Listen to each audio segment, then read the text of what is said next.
My name is Yevgeniya Mikhailik. I consider myself first a painter, then an illustrator. I'm from Russia originally.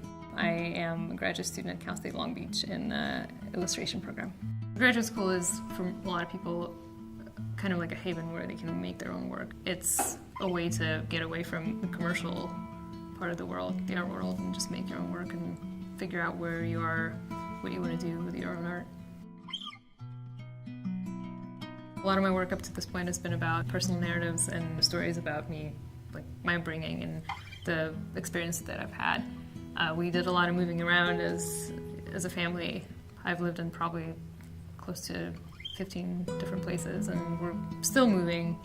There's a lot of anxiety that's associated with that, even though I'm so used to it that it's kind of second nature. In my work, I do address that, and I address, things like having had so many different experiences in different places. What that has done for me as an artist, and how that made me, a stronger person and a better artist. Also, I did do some illustration for work about folktales and like Russian mythology. Work about things that I've heard as a child as, little superstitions and myths and stuff, so I'd go back and illustrate those.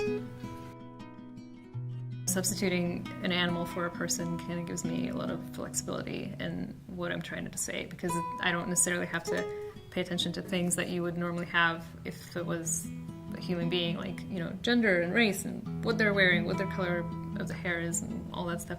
With an animal, it looks the way it looks, and then everything else that comes with it. It's the history and all of the attributes of that animal that carry some sort of symbolism, and I can bring that into my work and talk about whatever I'm talking about, also using that extra baggage that there is with an animal that I wouldn't necessarily be able to do with a human being.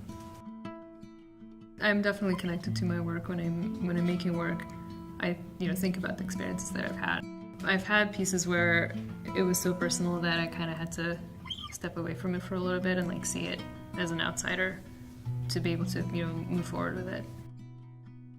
The Seamstress is about being in the situation where you can't really leave, even if you're not completely happy. So this owl, she's working at a factory, clocking in, clocking out. She can't leave. My idea was to have her be a part of the environment as much as I could, to show that she's kind of stuck there. And I have the wing kind of breaking out of the plate to show that she's trying to leave. She can't really leave, but it's breaking out of the frame, so it's kind of like, she's trying to move away from that environment. I've had pretty good response to my work, I'd say. It's kind of positive. Most of the time people feel like they can relate to the characters that I draw, and they're, I guess, drawn to the color and palette that I work with.